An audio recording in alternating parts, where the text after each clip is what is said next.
Hello everyone and welcome to you in our today's class. And in today's class we are going to read chapter democracy related to class 6th. This chapter is related to class 6th and the section is civics. किसी किसी classes में इसी chapter को democratic government के नाम से भी mention किया जाता है। तो आज हम इस वीडियो में डेमोक्रेसी या डेमोक्रेटिक गवर्नमेंट के विषय में बात करेंगे, उनके बारे में जानेंगे किस तरह से डेमोक्रेसी वर्क करती है। डेमोक्रेसी प्रजा का शासन होता है, जनता के द्वारा रन होने वाली एक पॉलिसी होती है, एक प्रोग्राम होता है। अब इसके मेजर एस्पेक्ट क्या होते हैं, मींस आज इस वीडियो में आप कौन कौन से मेजर एस्पेक्ट्स को नो करोगे। Where did the word democracy originate, कहाँ से यह वर्ड उत्पन्न हुआ है, डेमोक्रेसी शब्द कहाँ से उत्पन्न हुआ है, डेमोक्रेसी का मीनिंग क्या होता है और डेफिनेशन क्या होती है। फीचर्स ऑफ डेमोक्रेसी, डेमोक्रेसी की प्रमुख विशेषताएं क्या होती हैं। मेरिट्स एंड डिमेरिट्स, गुण और दोष डेमोक्रेसी के क्या होते हैं। And difference between democratic and non democratic form of government, जो non democratic form of government होती है उसके साथ क्या डिफरेंस होता है डेमोक्रेसी का। And democracy direct and indirect democracy, all things we know in this video. From where the word democracy is derived, कहाँ से डेमोक्रेसी शब्द लिया गया है। The word democracy is derived from Greek word, यह शब्द ग्रीक भाषा के डिमोस जिसका मीनिंग पीपल होता है और क्रेटोस जिसका मीनिंग पावर या रूल होता है।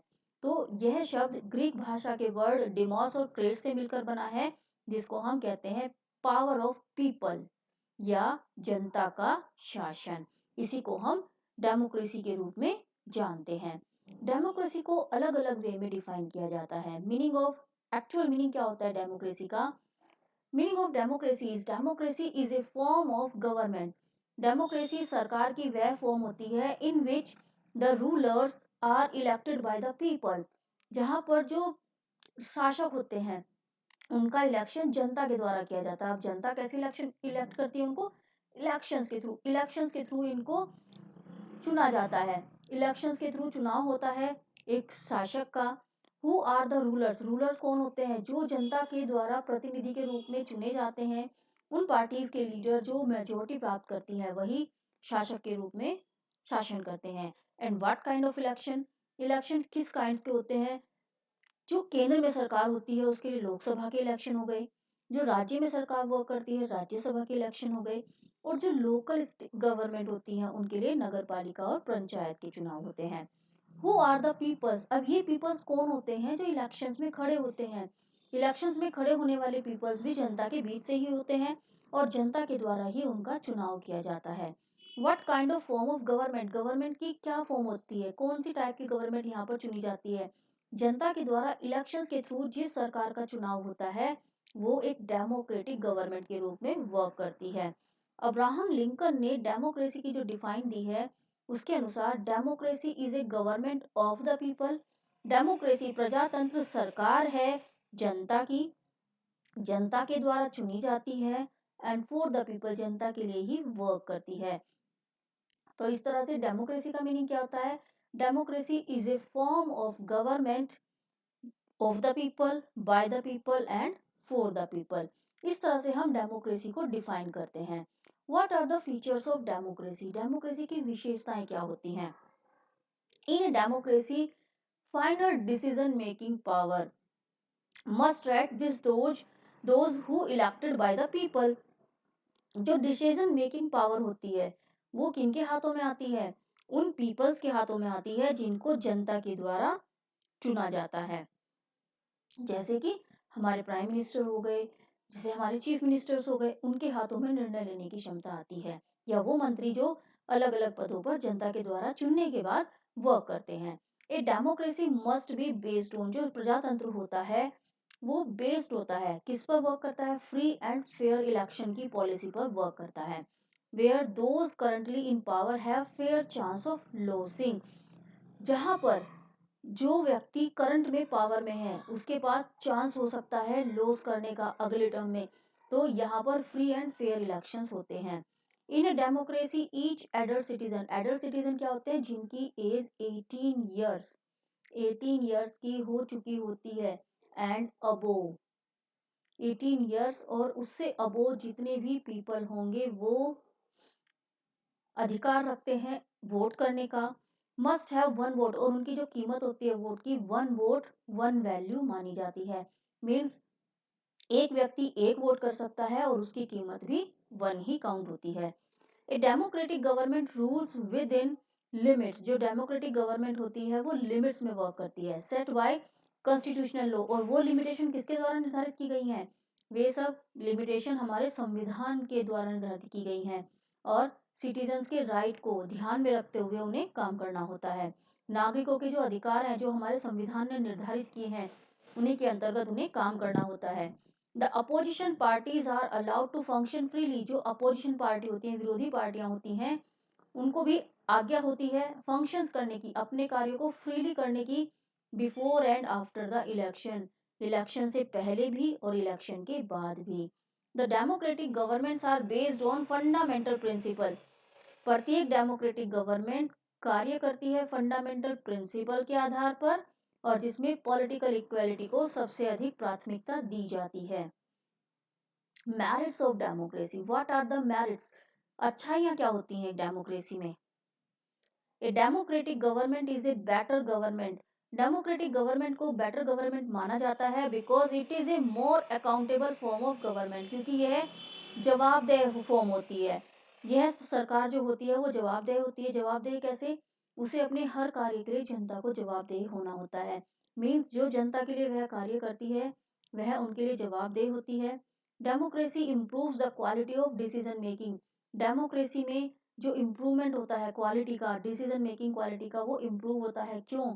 अगर सरकार गलत निर्णय लेगी तो अगले इलेक्शन में उसको जनता नकार देगी, इस कारण से उसे अपने डिसीजन की क्वालिटी को इम्प्रूव करना पड़ता है। Democracy provide a method of deal with differences and conflicts, democracy के अंतर्गत जो सरकार होती है उसे कार्य करना पड़ता है डिफरेंसेस और कन्फ्लिक्ट्स दोनों के साथ, जो मतभेद होते हैं और अंतर होते हैं उन सब के साथ काम करना होता है। It is suitable the countries like, और यह किस तरह के देशों के लिए सुइटेबल मानी जाती है? जैसे कि इंडिया, क्योंकि इंडिया में डाइवर्सिटी है, डिफरेंसेस बहुत बड़ी मात्रा में पाए जाते हैं, चाहे वो लैंग्वेज के हों, रिलीजियंस के हों, कल्चर के हों। Democracy in India made it possible to keep unity in diversity, और डेमोक्रेसी, भारत में डेमोक्रेसी ने ही इसको पॉसिबल बनाया है कि जिसके कारण डाइवर्सिटी होते हुए भी, विभिन्नता होते हुए भी हमारे भारत में एकता पाई जाती है। In a democracy no one is permanent, प्रजातंत्र में कोई भी व्यक्ति परमानेंट विनर नहीं होता और ना ही कोई परमानेंट लूजर होता है। मीन्स अगर एक पार्टी एक सेशन में सत्ता में है, जरूरी नहीं है वो हर सेशन में सत्ता में आएगी, अगले सेशन में वो लॉस भी कर सकती है, तो एक पार्टी कभी भी विनर नहीं होती है। Democracy is better than other form of government, जो डेमोक्रेसी है वो अन्य फॉर्म से बेटर मानी जाती है। क्यों? Because it allows us to correct its own mistake, यह हमें अपनी मिस्टेक्स को सुधारने का मौका देती है। Democracy enhance the dignity of citizens, democracy में जो सम्मान है नागरिकों का, उनकी उनकी डिग्निटी को, सम्मान को बनाए रखने की और बढ़ाने की कोशिश की जाती है, because it is based on principle of political equality, क्योंकि यहाँ पर पॉलिटिकल इक्वालिटी को प्राथमिकता दी जाती है। On recognising that the poorest and least educated have the same status as rich and educated, इसका मतलब ये होता है जैसे कि चाहे कोई सबसे गरीब हो, सबसे कम एजुकेटेड हो, उसको भी स्टेटस, उसका जो स्तर होगा वो भी रिच और अनएजुकेटेड पीपल्स के समान ही होगा। मीन सबको समान दर्जा दिया जाता है एक डेमोक्रेटिक गवर्नमेंट के अंतर्गत। अब कुछ कमियां होती हैं, ड्रॉबैक्स होते हैं, डिमेरिट्स, गुण अवगुण होते हैं डेमोक्रेसी के। Leaders keep changing in the democracy, जो लीडर्स होते हैं डेमोक्रेसी में वो चेंज होते रहते हैं। कैसे? कई बार होता है हर इलेक्शन के बाद तो चुने ही जाते हैं, 5 साल के बाद नई सरकार का गठन होता है, उसके बीच में भी अगर किसी कारणवश सरकार नहीं चल पाती तो बीच में भी इलेक्शंस हो सकते हैं, और इससे इनस्टेबिलिटी की कंडीशन उत्पन्न होती है, अस्थिरता। इनस्टेबिलिटी का मीनिंग होता है अस्थिरता। Democracy is all about political competition, democracy work करती है टोटली राजनीतिक कंपटीशन पर एंड पावर प्ले पर। There is no scope for morality, और यहाँ पर नैतिकता का कोई स्थान नहीं होता है। Elected leaders do not know the best interest of the people, जो इलेक्शन में लीडर चुनकर जाते हैं उनको जनता के इंटरेस्ट से कोई मतलब नहीं होता। इट लीड्स बैड डिसीजन, और कई बार वो गलत निर्णय भी लेते हैं। Democracy lead to corruption, democracy में भ्रष्टाचार की भी भावना उत्पन्न होती है। और बेस्ड ऑन इलेक्ट्रल कंपटीशन, और मोस्ट ऑफ जो इलेक्शन संबंधी प्रतिस्पर्धा होती है उसमें करप्शन की भावना सबसे ज्यादा देखी जाती है। Ordinary people don't know what is good for them, जो सामान्य नागरिक हैं उन्हें अपने बेहतरी का पता नहीं होता कि उनके लिए क्या अच्छा है। They should not decide anything, इसी कारण से वो सही निर्णय नहीं ले पाते हैं डेमोक्रेसी के तहत वोटिंग करते हुए या सरकार के कार्यों के तहत। Key elements of democratic government, key elements क्या होते हैं डेमोक्रेटिक गवर्नमेंट के? डेमोक्रेटिक गवर्नमेंट के की एलिमेंट्स इस तरह से हैं। Key elements of democratic governments are citizen involvement, नागरिकों का involvement, system of representation, rule of law, electoral system, equality, freedom, liberty and rights, and education. These are the key elements of a democratic government. ये सब democratic government के key elements माने जाते हैं। अब प्रश्न उठता है कि पीपल पार्टिसिपेट कैसे करते हैं? जो प्रोसेस होता है गवर्नमेंट की फॉर्मेशन का, उसमें पीपल्स किस वे में पार्टिसिपेट करते हैं? By writing letters to editors, अगर जनता को किसी मुद्दे पर विरोध है सरकार से तो वो अपने विरोध को संपादक के नाम पत्र लिखकर भी जता सकते हैं। न्यूज़पेपर्स में ये लेख लिखे जाते हैं। And by writing social media, social media पर राइटिंग लिखकर, लेख लिखकर सोशल मीडिया पर लेख लिखे जा सकते हैं। And by participating in election, elections में पार्टिसिपेट करके एक सरकार एक समय में चुनी गई, अगले इलेक्शन में उसको नकार दिया जाता है उसके वर्क के आधार पर। यही विरोध होता है जनता का। By participating in mass protest, media पर जो प्रोटेस्ट होता है, विरोध होता है, उसमें अपना प्रोटेस्ट दिखाकर उसके माध्यम से भी जनता अपना विरोध जता सकती है। अपनी ओपिनियन, पब्लिक ओपिनियन हम इसको कहते हैं, जनता की जो राय होती है उसको दिखा सकती है। पब्लिक ओपिनियन हम उसके लिए शब्द यूज करते हैं, और ये प्रोटेस्ट के रूप में भी देखी जा सकती है। By participating in debate on television, television पर डिबेट्स होती हैं, उसमें पार्टिसिपेट करके भी जनता अपने विरोध को जता सकती है। ये सब मेथड होते हैं। और इन सब में मीडिया का बहुत अहम रोल होता है। डेमोक्रेसी में मीडिया क्या रोल अदा करती है? Democracy is a government of people, for the people and by the people, इसलिए the public opinion is an important aspect.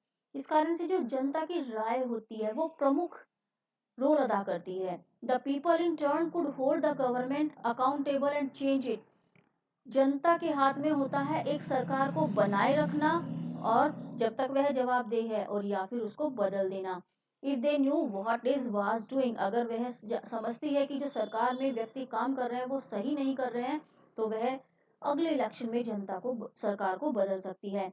So there is a need to inform the people of things around them, इसलिए जनता को हर विषय में जागरूक करना जरूरी होता है कि वो जाने उनके चारों ओर क्या हो रहा है, तो जिससे कि there is a check on the government, और इस तरह से सरकार भी नियंत्रण में काम करती है। और इन सब का काम कौन करता है? मीडिया करती है। मीडिया जनता को हर विषय में इंफॉर्मेशन देती है, सरकार कौन सी पॉलिसी बना रही है, सरकार किस तरह से वर्क कर रही है, ऑल थिंग्स हमें मीडिया के द्वारा पता चलती हैं। और यही नहीं, जनता का विरोध भी मीडिया के थ्रू सरकार तक पहुंचता है। पार्टिसिपेशन, जनता का पार्टिसिपेशन किस वे में होता है? In a democracy the government is elected by people, जनता के द्वारा ही चुनी जाती है। एक government is elected for a fix period, और जो सरकार चुनी जाती है वो फिक्स पीरियड के लिए चुनी जाती है, निश्चित समय काल के लिए। In case of India the government is elected for A 5 years period, जो भारत में सरकार चुनी जाती है वो 5 years के लिए काम करती है, और आफ्टर 5 years इलेक्शंस होते हैं और नेक्स्ट कैंडिडेट चुने जाते हैं इलेक्शंस में। Elections are the way of ensures people's participation, इस तरह से इलेक्शंस निश्चित करते हैं जनता के पार्टिसिपेशन का in the formation of government. If peoples are satisfied with the performance of in cabinet government, अगर सरकार जो कैबिनेट में वर्क कर रही है, अगर जनता उनके काम से सेटिस्फाइड है, तो वो अगले इलेक्शन में फिर से उनको वोट करेगी और उनको फिर से सेवा का मौका देगी। But if they are not satisfied, अगर जनता सेटिस्फाइड नहीं है तो वो सरकार को रिप्लेस कर देगी। इन रियल वर्ल्ड, वास्तविक वर्ल्ड में it is not possible to each and every citizen, वास्तविक वर्ल्ड में यह संभव नहीं है हर नागरिक के लिए डायरेक्टली पार्टिसिपेट करना इन गवर्नमेंट में। So representation democracy has became a norm all over the world, पूरे वर्ल्ड में डेमोक्रेटिक फॉर्म को ही जाना जाता है। It is assured that elected representative works in the interest of people, और ऐसा माना जाता है कि जो सरकार के रूप में रिप्रेजेंटेटिव चुनकर वर्क करते हैं वो जनता के हित में कार्य करेंगे, otherwise they will loss the next election, otherwise next election में जनता उनको नकार देगी और वह वर्क नहीं कर पाएंगे। यही मेरिट्स होती हैं एक डेमोक्रेसी की, इसी मेरिट्स के आधार पर एक डेमोक्रेटिक गवर्नमेंट फॉर्म करती है, अपने आप को बनाए रखती है। So this chapter is completed here. I hope you will understand this chapter very well. Thank you then.